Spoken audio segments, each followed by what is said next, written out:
okweyisa obulungi eri abazadde kulabikira mu bintu bisatu. Ekisooka al-ihsaanu bil-maal. Al-ihsaanu bil-maal, okweyisa obulungi ne ssente. Allah bw'aba akuwadde ssente ate liyunfiqu dhu sa'atin min sa'atihi, oyo yenna Allah subhanahu wa ta'ala kyakuwadde ky'oba owaamu waayo mu ekyo Allah kyakuwadde mu bugagga bwo bw'oli, okusinziira ku mbeera zo. Kati eri muzadde wo okweyisa obulungi gy'ali n'emmaali yo ng'omuwa ku ssente ezo okusinziira ku ekyo ky'osobola. Osobola okukwata akasawo ka ssukaali n'okagula n'okatwala ewa mami n'okatwala ewa ddadi, kikole. Al-ihsaanu bil-maal. Okwata ssente nkalu, mobile money yajja, kwata ku ekyo ky'olina osindike, tolinda na kusaba lwaki olinda mami akukubira enduulu ndi munnange embeera. Liyunfiq dhu sa'atin min sa'atihi, okulongoosa tugambye kwa mirundi esatu. Okulongoosa kwa ssente, zikwate oziweeyo, zikwate ozibawe. Ekyokubiri al-ihsaanu bil-qawl, okulongoosa n'ekigambo. Abaffe tuli mu nsi Allah gy'atugonderezza, nga wendi wano ssaawa zino nsobola n'okwogera n'omuntu ali emitala w'amayanja ng'ate twogerera kumu, ayogera muddamu va ku mbeera eri ng'oli asooka n'ayogera n'alinda omulala, ate ng'ekyeyengerako ng'omulaba n'omulaba. Abaffe tulwane nga bwe tusobola. Ekigambo obugambo, abazadde bano tebatwagalako bintu. Ebintu bijja biyongerako bweyongezi, naye okuwulizaako obuwuliza nti alhamdulillah ali gy'ali, omukubira kasimu n'omubuuzaako, ekyo kyokka kya bbeeyi era kiteeka essanyu ppitirivu. Si kumala kukubira nduulu oba kukutumiza ndi bannange gundi mwamulabyeko, essimu ze tezikyaliko, essimu ze nzikuba tezikwata, n'ogaana okukwata essimu ya mami, n'ogaana okukwata essimu ya dadi nga kkubidde. Subhanallah, nti olw'okuba alina kye yagambye kyebatakkaanyiza nakyo, n'ogaana. Kale oyinza okuba nga wakubidde obadde toli kumpi na ssimu eyo, n'ogaana okozza oba n'olwawo okozza. Ebintu bino buli bwe tubiraba biyina kinene kibikola. Ne bw'obeera ggwe ng'omuntu olina mukyalawo oba olina bbaawo, n'omuweereza ka message ka good morning ku makya, naye ka good morning akaddamu lwaggulo, oluusi taddamu na ka good morning, good evening, onoosonyiwa mbadde siri.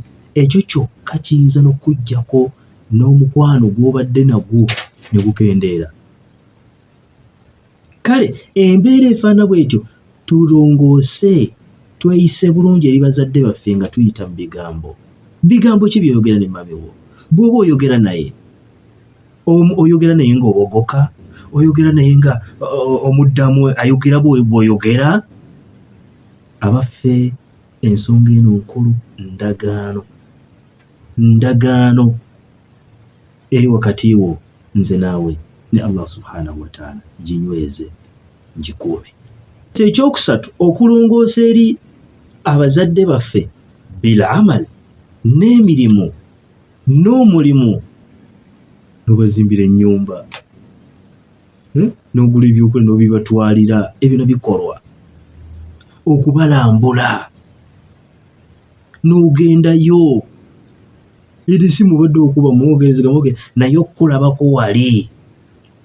Ate nno mwana wattu, okutunula obutunuzi ku muzadde wo kya bbeeyi, era birimu ku ebyo booli abirongoosa endaba y'omuntu. Waliwo ebintu ebitukubiriza okuba nti nno tubitunulako nnyo.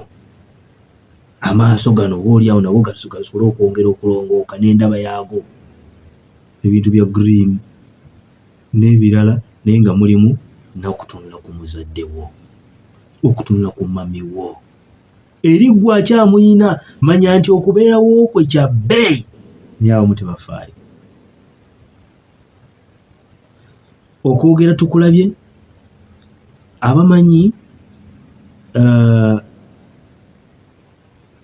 baatuziyiza okuyita maama wo n'erinnya lye, okuyita muzadde wo n'erinnya lye. Musa, dadde wo ye Musa, nga naye bw'otuuka eri ng'omuyita Musa. Dadde wo oba oli awo oyinza okuba nti wali n'okubayita amannya agatasaanidde, agatanyuma, agalimu okunyoomoola. Kazende, Kazende boy, Kazende gaalo. Naawe kennyini oliwulira bwe baba baliyise ggwe nga mutabani wo yavuddeyo, bwana Kazende.